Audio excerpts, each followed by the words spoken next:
Hey y'all, Bethany here. Welcome back to my channel, Bethany Brings Books. I thought I would do a quick reading update today. I haven't actually finished a ton of books lately. I do have a couple books that I want to talk about and then just chat a little about some of the stuff that I'm still working on. I will probably do a quick tour of my bookshelves now that I have reorganized my shelves. I thought I would do a quick tour and y'all could see some of my fall decorations. But anyway, let's just chat really quickly about what I've been reading.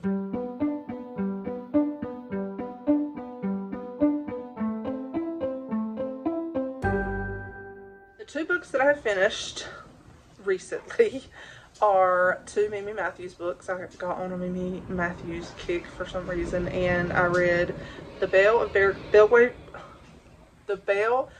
Belgrave Square and The Lily of Ludgate Hill. This is book 2 and 3 in her Bells of London series. Now, when I picked this up, for some reason I thought I had picked the first one up, and after I started reading I was like, I don't think this is the first one, and then I realized it wasn't, but I'm okay with that. I know a little bit about the series, and not a ton, but I was okay with reading them out of order. So Mimi Matthews has just really become an author that I just really enjoy. I love the setting. It's during the Victorian time period, which is interesting, and then I love her writing style. It's very easy to read. I can read these books quickly, and I love her characters.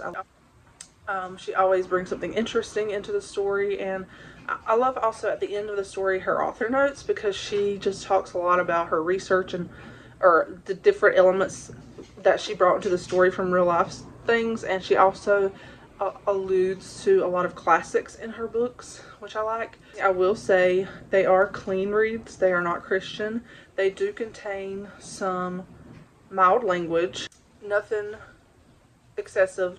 Sometimes there are some fade to black scenes occasionally. It depends on her books. Sometimes she has several Marriage of Convenience books, and if they're Marriage of Convenience, there have been some that I've read that had like a fade to black off page. Nothing explicit at all. Like I said, she is considered clean fiction, and her books she hasn't written anything else open door. I think her books are really well done. I'm really enjoying them. That I grow as a reader, my reading changes. There are things, I read one of her books.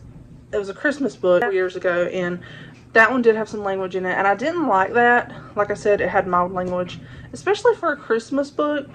I didn't particularly like that, but like I said, as I grow as a reader, it just depends on the setting. It depends on the story. I definitely don't want to read something that has heavy language. She does have mild language in her books. That's just something to be aware of. If that's something that bothers you a lot, just be aware of that. But anyway, let's talk about the books that I read from her. The first one I read was this one. This is a Marriage of Convenience, and it has, just right off the bat, I'll tell you, it has Beauty and the Beast vibes. There's some references and things thrown in there that definitely give it that vibe. And she also talks about in her author's note that she drew inspiration from 3 historical novels: The Law and the Lady by Wilkie Collins, Lady Audley's Secret by Mary Elizabeth Braddon, and The Blue Castle by Ellen Montgomery. I could see some of the Blue Castle vibes. I didn't pick up on it when I was reading it, but when she mentioned that, I can see that. I have not read Lady Audley's Secret, but she does talk about Lady Audley's Secret quite a bit in here, as one of the characters, I think, talks about it. And it's made me very intrigued and wanting to read that. So we have Captain Jasper Blunt. He was once hailed as a military hero, but tales abound of his illegitimate children, we're going to say. They use a different word. We're going to say illegitimate. And his haunted estate in Yorkshire. What he requires now is a rich wife to ornament his isolated ruin, and he has set his sights on the enchanting Julia. I do not know how you say her last name. It's W-I-C-H Wood. Witchwood? Wickwood? I don't know how you say that. Whitewood? Don't know. Anyway, so there are these 4 young ladies in these books, and they all have their horses. Horses are kind of a theme in the stories. They all have their horses. They love horseback riding. They go riding together in somewhere in London, the park or something. It's very close friends. And in this book, one of the one of the friends, she has seemed to catch the attention of Captain Jasper Blunt. Jasper is like notorious for having been very cruel during the war. There's like rumors about how he was such a cruel captain and he was very horrible to his men, and he's come back scarred. Is that he has 30 illegitimate children, and there's just all these rumors about him being such a wild, wicked man. Or a what do you want to say, a rake, I guess. And anyway, he sets his sights on her, and her family, her parents are very odd. They kind of give me like Dickens character vibes.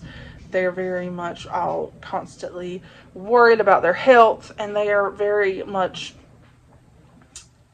kind of isolating her and holding her back. And so some things happen, and she ends up marrying Captain Blunt. Takes her off to his estate, and there's secrets there that are hidden, things that are hidden, and she has to figure out how to get along with the children and raising them. And it was really good. I enjoyed it. I think I gave it 4 stars, maybe 4.5. I don't remember what I rated it, but I think it's really good. I enjoyed it.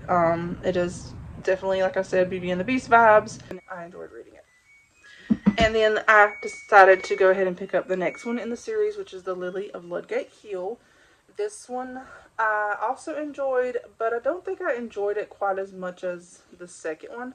My main thing about this is that I feel like it was a little bit long at times. There were some parts that maybe could have been cut, but overall it was an enjoyable read. So in this one, we have Anne Deverell. Her father died like 6 years ago, and around the same time, her relationship with, what is his name, Felix Hartford, they were about to get married, or about to become engaged. They were about to become engaged, and when her father dies, this kind of tears apart their relationship. It's misunderstandings and things. And the past 6 years, she has spent her past 6 years in mourning for her father, kind of at the beck and call of her mother, doing whatever her mother wants her to do, and kind of staying in mourning because her mother is still in mourning. And Felix about helping her with a situation with her friend, and to do this, Felix is like, okay, I will do this if you will attend a party later on this year at my grandfather's estate. And so she agrees to do that, and I will say the party doesn't happen until the end of the book, so that's not really the big part of the story. The big part of the story is them basically reconnecting, and them figuring out like their relationship and what happened. And then there's Anne's family and her mother are being faced with the prospect of being kicked out of their home because one of their relations basically inherited the home after their father died, and now he's finally decided he wants to move in, so they're having to find a new home. And also Felix has this side story going on of some things that after his father died years ago, some things that he found out about his family and his father. And there's a whole situation with that he's having to deal with, and like a kind of a scandalous thing. I thought it was good. Like I said, there were some things that I felt like could have been a little bit shorter. There is one thing I will say in this. There are some references to spiritualism, and if you've ever read anything about this era, you know that I think there was kind of a spiritualist hype then, like Queen Victoria may have even been involved in it a bit during that time period, but there was this hype then about spiritualism and mediums and stuff like that, and so that's referenced in here. It's not referenced as being real. Like Anne's mother, after her father died, like this became a way that she thought she could reconnect with her father. It's not like Anne looks at it as she doesn't believe it's real. She thinks it's foolishness. But yeah, it is referenced. It's not portrayed as being real or anything like that. And it's not like on page them doing stuff like that. Not that I recall. That would have, if it was, I probably would have put it down because I don't read stuff like that at all. So Anyway, just be aware of that. She even talks about it in the author's note. She talks about how it was rumored that Queen Victoria, after Prince Albert died, it was alluded that she even corresponded with spiritualists and had a seance because she was so grieved about his death. But anyway, that was something during that time period that people were very fascinated with. I think back then that was actually, I think, pretty popular, which is great. It's weird to think about now. But anyway, read those two, loved them. I did the next one, The Muse of Maiden Lane. Now, this one has a character that I'm very interested in reading. His name is Teddy, and we see him in one of her other series. Now, I have not read all of her other series, but I do know there are some, like Teddy is a character in one of her other series, a side character, so, and we're going to see him in this one again. So, that's just a thought. If you don't like seeing characters like that, if you want to read the books in order, you may want to read her other series first. I don't mind. It's okay. I'm okay with it. Throughout these, there are a few times we see some characters from her Orphans. It's the Orphans of Devonshire series, I think. We do see a couple of characters in these as side characters. Not heavily, but we do see them throughout the stories briefly. So just take note of that.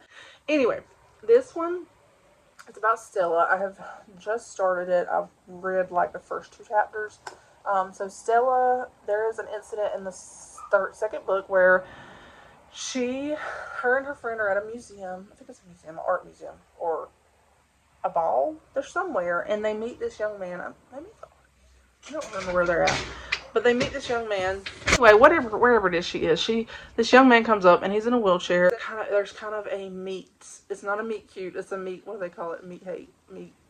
I don't remember what they call it, but it's kind of like he says something to her about her hair because she is gray. She grayed at like the age of 16, and he says something about that, and so she's like miffed by this, and so she decides she's going to dye her hair. And this is scandalous because back then the only people that dyed their hair were like actresses and prostitutes maybe. And lo and behold, at this party she meets this young man again. And because she was thinking, no one at this party is going to know that I dyed my hair, because she didn't know anyone except for her friend, and her friend would be the only person who knew. Well, she meets this young man again. And so in the first 2 chapters, they have met again. The first few chapters, they have met again, and sparks are flying. So I am interested in reading this. I think he's an artist, and he's paralyzed. So I think that's going to be an interesting aspect in the story. Something unique that I haven't really read about before. But I'm excited to read this one, read more. So that's what I've been reading. Y'all know I talked about in a recent video, I have a couple of books that I've put on hold for just a bit. I'll probably pick these back up soon, but did start both of these, and I'm about maybe 30%, and I might be about halfway into this one. Hold Back the River and Salvation by T. Bell. These are both contemporaries, and I put them on hold earlier this month. Just a lot of the stuff going on in the world. These are very emotional reads, so I was like, I need something a little bit more lighthearted.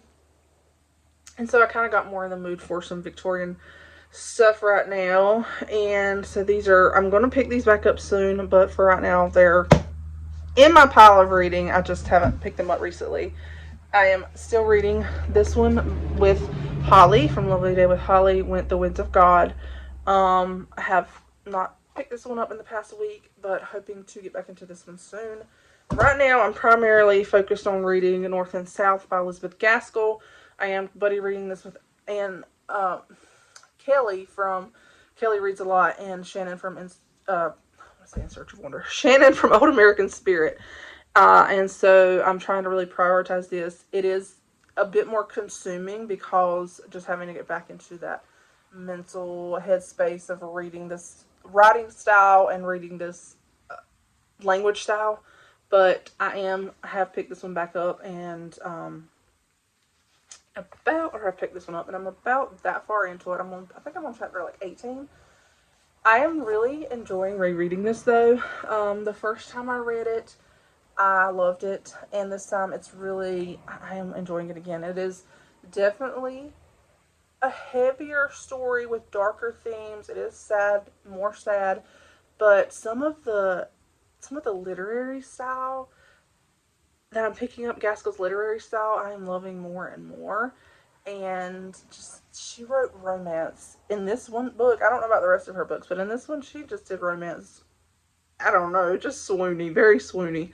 I do want to read a quote that I highlighted. I thought, we talk about swoony writing and swoony romance, and this book, published in 1855, has some just fantastic scenes. So this scene right here, Elizabeth has met Mr. Thornton, and Mr. Thornton is there taking tea with them, and it says, she had a bracelet on one taper arm which would fall down over her round wrist.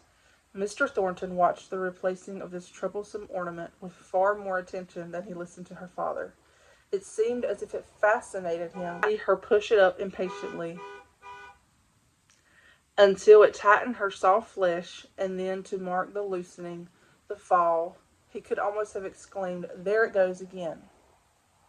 I don't know what it was about that, but that was like so romantic. Ignore the car horn, it's my child out there. We're ready for me to leave. The way he's paying attention to that detail, and it's fascinating him.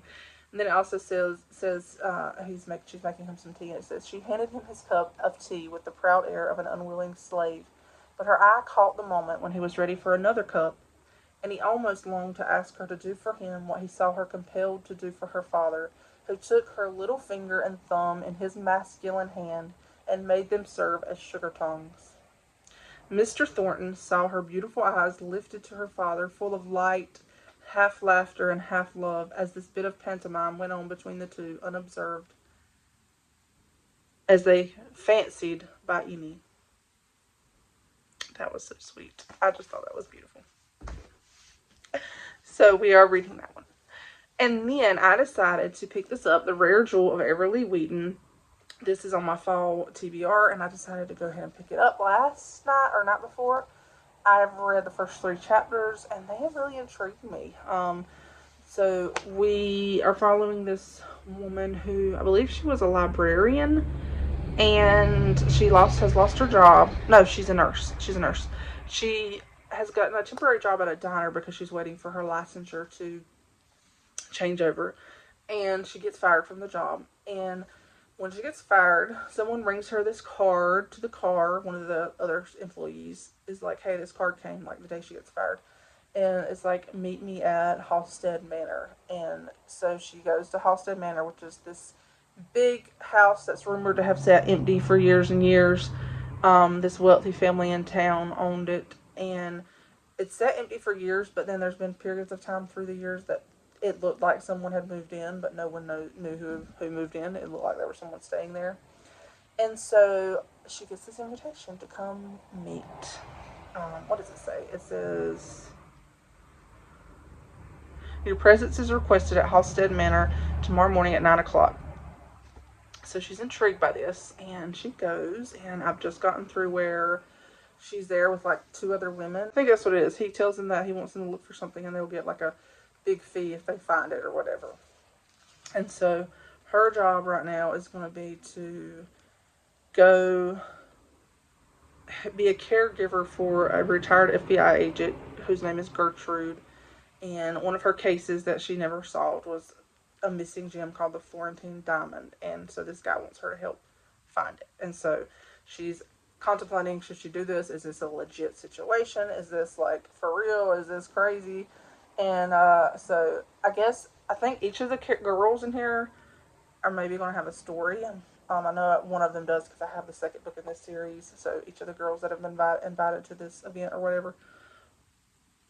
But yeah, I don't know what each of them are going to be doing. But at this point, I've just seen that Everly has been invited to live with this, or go be a caregiver for this elderly FBI agent. And there it is, involving a missing diamond that went missing.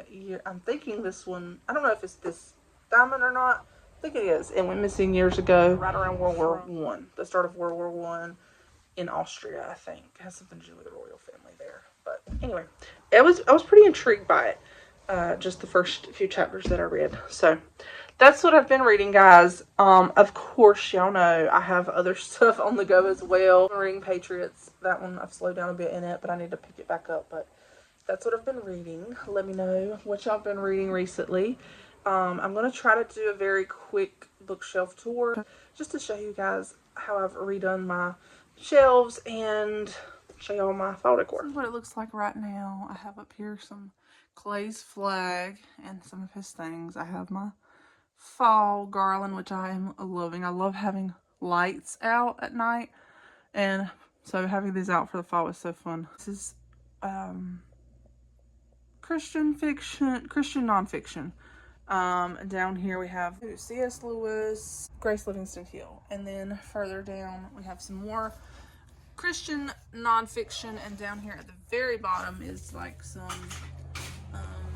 books about like traveling and state park books and stuff like that. Up here is Clay's hat and some of my other books. I love those. And down here we have All Creatures Great and Small series, Jan Karen series. These little houses I found at the thrift store a while back. I love them.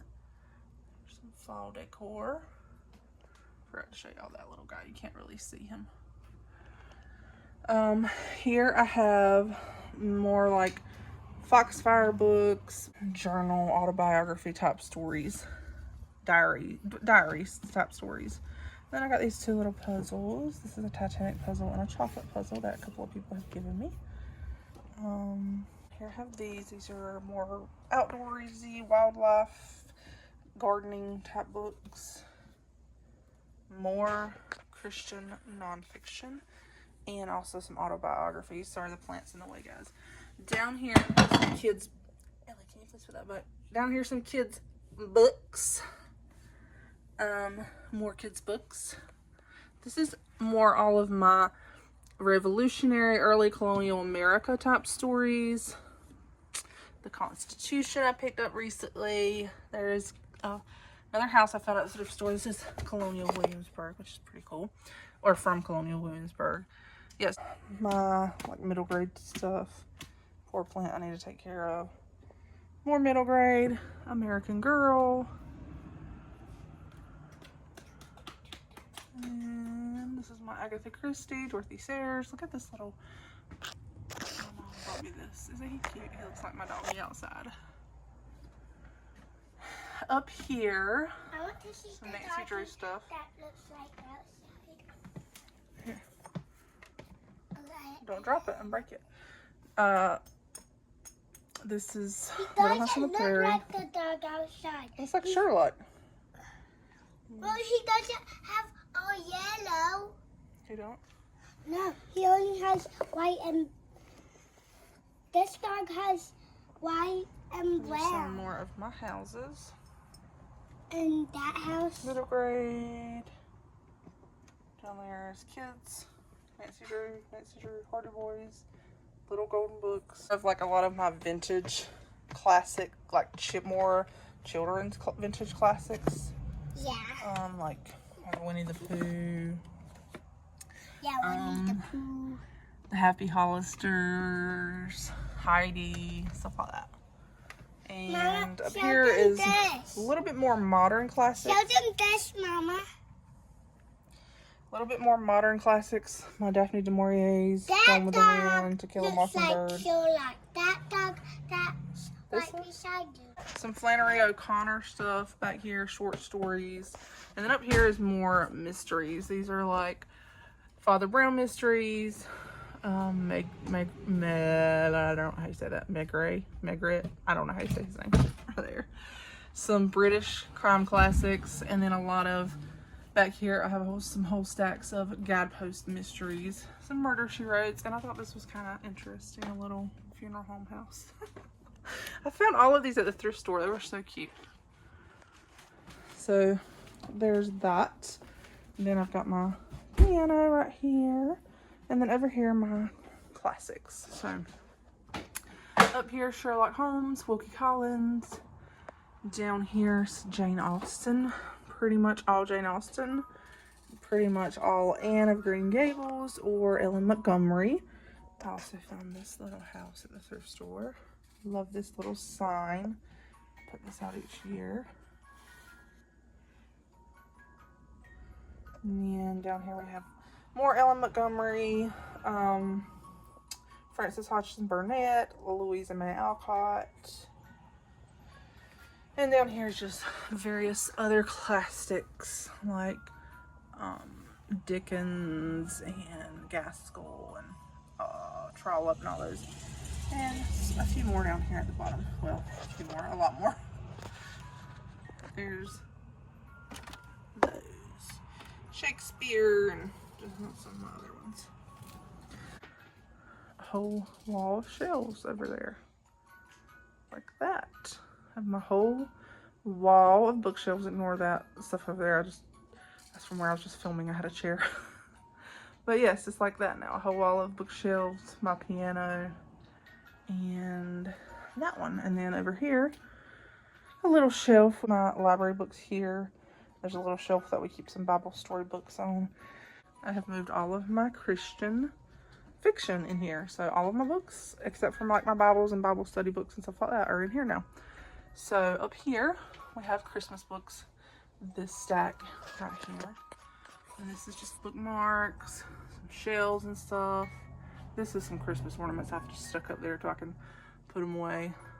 And then right here we have like Francine Rivers, more kind of older Christian fiction. Lori Wick. This is just some stuff I've stuck there for now. This is more like Regency, Victorian. This is Mimi Matthews, Jenny Gotet. Amy Harmon is not necessarily Regency or Victorian, but she's just stuck those there for now.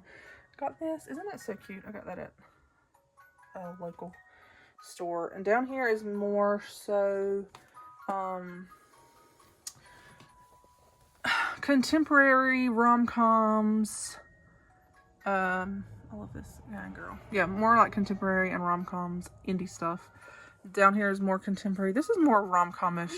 And also back here, more emotional. This is just pretty much mostly contemporary. Also, this does not typically look like this. I had it neatly organized and Eleanor did some stuff to it.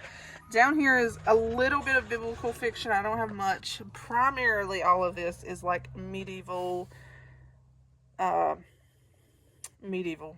England era. Over here, mysteries, suspense, Terry Blackstock. Up here, more like Elizabeth Camden, Tamara Alexander, historical fiction, really.